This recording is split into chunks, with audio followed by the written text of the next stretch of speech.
तो दोस्तों, मैं आपका एक बार फिर से हमारे टुडे सस्पेंस यूट्यूब चैनल पर स्वागत करता हूं। हमारे चैनल पर केवल सच्ची कहानियां ही बताई जाती हैं। उन पर विश्वास करना या ना करना आप पर निर्भर है। आशा है आपको यह कहानी बहुत पसंद आएगी। तो दोस्तों, चलिए कहानी शुरू करते हैं। बहुत समय पहले की बात है। ईसा मसीह का अभी जन्म नहीं हुआ था। 2,500-3 हजार वर्ष होंगे।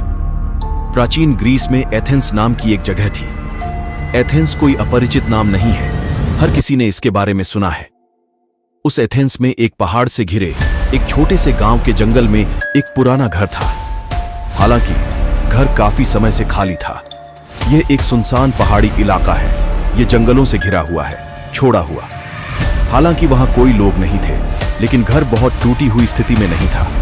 यानी लोग चाहें तो वहां आसानी से रह सकते हैं, अगर वे इसे साफ करना चाहें या इसे थोड़ा व्यवस्थित करना चाहें। दरअसल हर किसी को लोगों की हलचल में रहना पसंद है। बहुत से लोग शांत वातावरण में अकेले रहना पसंद करते हैं। लेकिन अजीब बात यह है कि उस घर का मालिक 1000 कोशिशों के बावजूद भी उस घर को लंबे समय तक किसी को किराए पर नहीं दे सका। दरअसल एक पहाड़ी पर एकांत जंगल में स्थित कुथिटा काफी बदनाम हो गया था। एक बार एक शांतिपूर्ण सज्जन ने कुल्हाड़ी देखी और प्रलोभन का विरोध नहीं कर सके। कुछ दिन शांति से बिताने के लिए उसने अपनी छुट्टियां बिताने के लिए उस एकांत झोपड़ी को चुना था। लेकिन अगली सुबह उस आदमी का शव झोपड़ी नुमा मकान में पड़ा मिला। पहली बात की तो किसी ने परवाह ही नहीं की, लेकिन जिन लोगों ने उसका शव देखा उनमें से कुछ को संदेह हुआ, क्योंकि मरने के बाद भी उस शख्स की आंखों के सामने डर का अजीब सा भाव था और दोनों आंखें बाहर निकाल ली गई। लेकिन बाद में, मेरा मतलब है कि कुछ समय बाद, एक और सैनिक जैसा आदमी उस घर में रात बिताने आया। वह आदमी अविश्वसनीय रूप से बहादुर था। वह आदमी मरा तो नहीं, लेकिन रात का जो अनुभव उसके मुंह से निकला वह भयावह था। खाने पीने के बाद वह सोने ही गया था कि अचानक उसने देखा कि राख के रंग की दाढ़ी वाला एक विशालकाय बूढ़ा व्यक्ति हाथों और पैरों में बेड़ियां पहने सोए हुए सैनिक के सामने खड़ा है। उसके मुंह से एक तरह की गड़गड़ाहट की आवाज निकल रही थी। पुरुष सैनिक मरा नहीं है, लेकिन बेहोश हो गए। अगले दिन जैसे ही उसे होश आया तो वह उस पिंजरे से भाग गया। सिपाही की सारी बातें सुनकर पूरे गांव में दहशत फैल गई। दिन में भी कोई वीर उस घर की ओर कदम न बढ़ाता। जैसे ही यह बात लोगों के बीच फैली, कुथिता को भूतों का घर कहकर बदनाम किया जाने लगा। उस झोंपड़ी की 3 सीमाओं के भीतर कदम रखने की किसी को हिम्मत नहीं होती थी। जो व्यक्ति झोपड़ी का मालिक था, वह झोपड़ी किराए पर लेकर अपना परिवार चलाता था। लेकिन जैसे ही ऐसी भूतिया अफवाह फैली तो कोई भी उस झोपड़ी को किराए पर लेकर कुछ दिन रहने के बारे में सोच भी नहीं सकता था। परिणाम स्वरूप कुल्हाड़ी को भूत कोठी के नाम से जाना जाने लगा। कौन देगा अपने प्राण?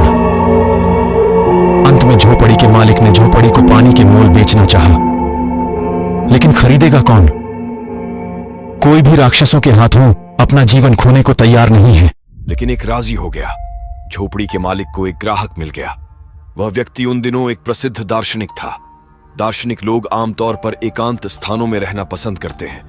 वह हर चीज को तर्क और तर्क के साथ आंकना या विश्लेषण करना पसंद करता है। उन्होंने सार्वजनिक रूप से कुथिता की बदनामी भी सुनी, परंतु वह दार्शनिक सज्जन अपने हृदय में किसी चमत्कार पर विश्वास नहीं करना चाहते थे। उसने सोचा कि वह घर जाकर उठ जाएगा। लोगों में भूत प्रेत के भय की अतार्किक सुधार भावना को दूर करना चाहते थे। वह झोपड़ी के मालिक के पास गया और झोपड़ी खरीदने की इच्छा व्यक्त की। मालिक के हाथ स्वर्ग लग गया। जिस प्रेतबाधित घर के बारे में उन्होंने सोचा था, वह कभी किराए पर नहीं दिया गया था। नहीं बेचेंगे। तो दार्शनिक सज्जन का प्रस्ताव सुनकर मलिक आसमान से गिर पड़ा। क्या यह बूढ़ा आदमी खरीदना चाहता है, किराया नहीं? उसने तुरंत कुल्हाड़ी बहुत कम कीमत पर बेच दी और हाँफने लगा। मैं पहले ही कह चुका हूं कि मुक्ति के बिना दार्शनिकों का काम नहीं चलता। जो चीज आंखों से नहीं देखी जा सकती, हाथों से नहीं छुई जा सकती, दिल से महसूस नहीं की जा सकती, उस पर वह क्यों विश्वास करेगा? वह अपना सारा सामान लेकर नए खरीदे गए घर में गया। उसने दिन भर अपने हाथों से सारी व्यवस्था की। उन्हें सब कुछ अपने हाथों से करना पड़ता था, क्योंकि घर की भुतहा फैक्ट्री के बारे में इतनी अफवाहें थीं कि ढेर सारे पैसों के लालच के बावजूद उन्हें कोई नौकर नहीं मिलता था। हालांकि दार्शनिक सज्जन दिन भर की कड़ी मेहनत के बाद काफी थक गए थे। मैं ज्यादा खाना या पीना नहीं चाहता था। उन्होंने अपना रात्रि भोजन थोड़ी सी रोटी, मांस और कॉफी के साथ समाप्त किया, फिर अपने छोटे से बिस्तर पर सोने चला गया। सिर पर पुराने जमाने की एक बड़ी खिड़की थी। उन्होंने इसे खोला भी। गर्मी के दिन शाम को तेज रात की हवा चल रही थी। शरीर बहुत थक गया था। दीपक बुझते ही दोनों पलकों पर राज की नींद खुल गई। कौन जाने वह कितनी देर तक सोता रहा। अचानक एक अजीब सी आवाज और बेचैनी से उसकी नींद टूट गई। गहरी नींद में सोए हुए व्यक्ति को अचानक जागने में थोड़ा समय लगता है। वह कहां है, कैसा है, यह समझने में दार्शनिक सज्जनों को भी थोड़ा समय लगा। फिर उसे एक एक करके सब कुछ याद आ गया। उसे याद आया कि वह नए घर में आया है और यह नया घर उनका पहला रात्रि प्रवास है। उसने अपने कान उठाए और अजीब शोर और बेचैनी को समझने की कोशिश की। करीब 2-3 मिनट तक बिस्तर पर लेटे रहने के बाद उसे एहसास हुआ कि वह आवाज बिल्कुल बेड़ियों के बजने की आवाज जैसी थी, लेकिन बहुत स्पष्ट नहीं, जो दूर से बेड़ी खींच रहा है। उसने धीरे से अपनी आंखें खोली। पूरे कमरे में अंधेरा फैल गया। सिर के पास वाली खिड़की से सिर्फ आसमान दिखता है। हालांकि उस समय आकाश में कोई भेद नहीं था। आसमान का रंग, कमरे का रंग एक सा हो गया था।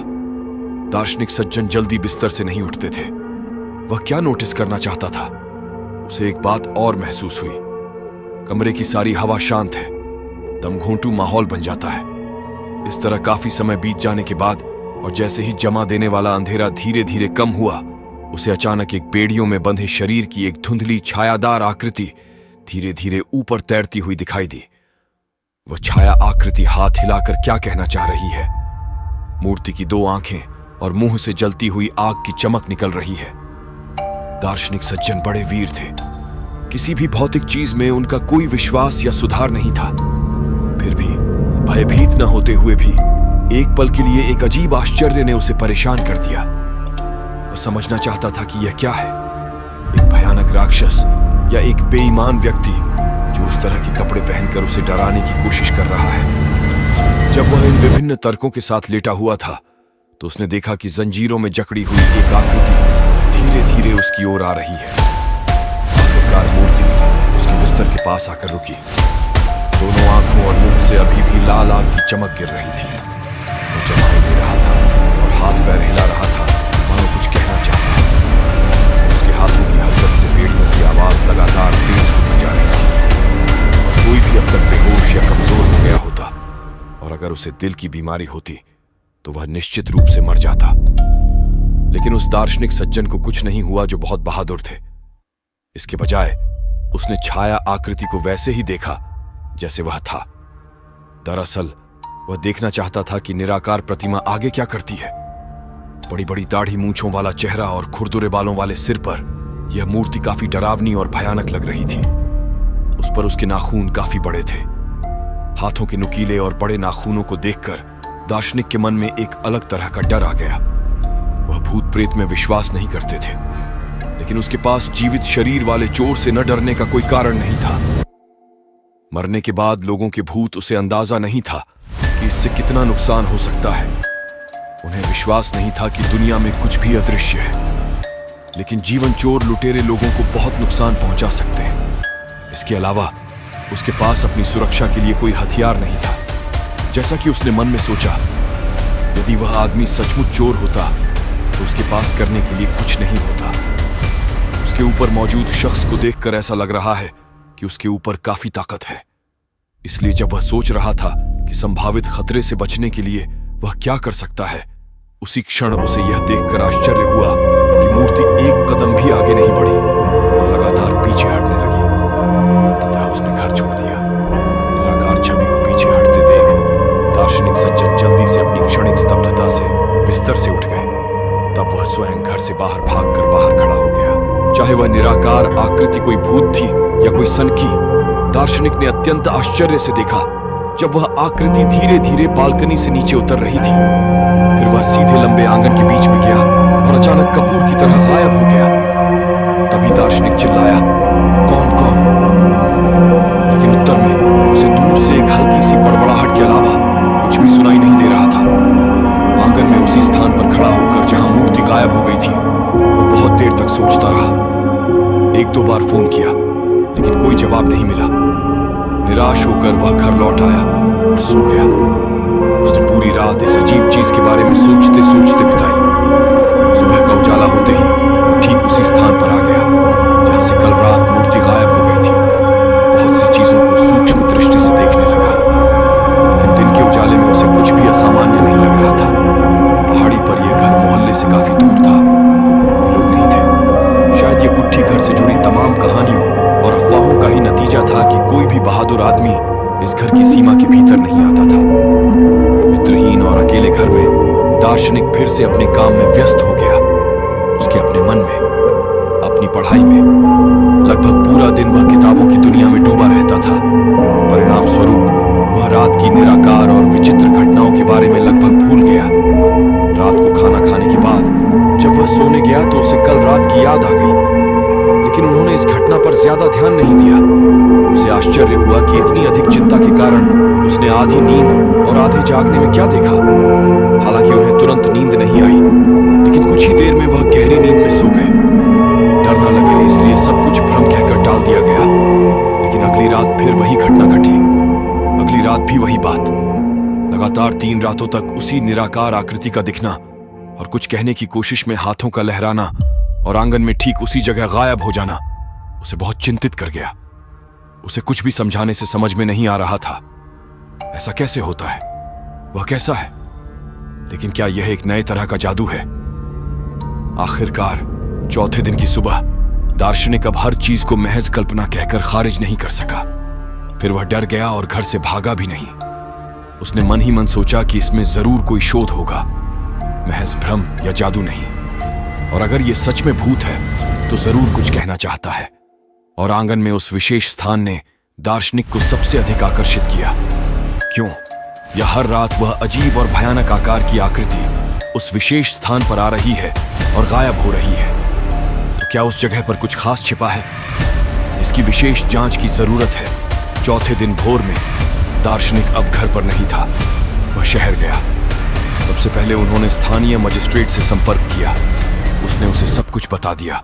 अगर कोई और होता तो मजिस्ट्रेट उसे पागल बताकर बर्खास्त कर देता, लेकिन यह दार्शनिक काफी प्रसिद्ध व्यक्ति था। उन्हें लगभग सभी लोग बुद्धिमान और बुद्धिमान के रूप में जानते हैं। यहां तक कि खुद मजिस्ट्रेट भी जानता था कि वह मजिस्ट्रेट जैसे सम्मानित व्यक्ति के साथ छेड़खानी नहीं करेगा। बिना देर किए वह कई मजदूरों के साथ दार्शनिक द्वारा खरीदे गए नए घर में लौट आया। आंगन में उसी स्थान पर जहां निराकार प्रतिमा पिछली 3 रातों से गायब थी, खुदाई शुरू हुई। बेशक आपको बहुत दूर तक खुदाई करने की जरूरत नहीं है। जमीन के अंदर कुछ ही हाथ की दूरी पर एक पूरा कंकाल मिला। कंकाल के हाथ पैर जंजीर से बंधे हुए हैं। चेन में काफी मोटा जंग लग चुका है। वह दार्शनिक सज्जन कभी भी भूत प्रेत में विश्वास नहीं करते थे, लेकिन जंजीरों में जकड़ा हुआ कंकाल उस मूर्ति से कोई समानता नहीं रखता जो पिछली 3 रातों से जंजीरों में जकड़ी हुई है। इसका अनुमान लगाने में उसे कोई कठिनाई नहीं हुई। दार्शनिक सरल एवं तार्किक बुद्धि से इसका कोई अर्थ नहीं निकाल सका। मजिस्ट्रेट की सलाह मानकर उन्होंने कंकाल को ठीक से दफना दिया। और सबसे अजीब बात यह है कि कंकाल को अच्छी तरह से दफनाने के बाद वह निराकार आकृति किसी भी रात दार्शनिक के कमरे में दिखाई नहीं दी। उसके बाद दार्शनिक कई दिनों तक उस घर में रहा। उन्होंने कब्र में कंकाल के बारे में भी काफी देर तक पूछताछ की, लेकिन कोई भी निश्चित रूप से नहीं कह सका कि उस घर में कभी किसी को दफनाया गया था या नहीं। हालांकि उस गांव के एक बहुत बूढ़े आदमी के मुंह से यह सुना गया था कि बहुत समय पहले एक बूढ़े गुलाम को एक छोटे से अपराध के लिए बेड़ियों में जकड़कर जिंदा दफना दिया गया था। यह घटना सच है या झूठ ये जानने का कोई तरीका नहीं है, लेकिन दार्शनिक ने समझा कि मृत्यु के बाद आत्मा आती है और चली जाती है, और अगर वह आत्मा अतृप्त है तो वह निराकार रूप में लोगों को दर्शन देना चाहती है। शायद उसे अपनी अतृप्त आत्मा को संतुष्ट करने का कोई रास्ता मिल जाए। तो दोस्तों, आज की कहानी यहीं खत्म होती है। उम्मीद है आपको यह कहानी बहुत पसंद आएगी। ऐसी ही डरावनी कहानियों के लिए हमारे चैनल को सब्सक्राइब करें। अगली कहानी में मिलते हैं।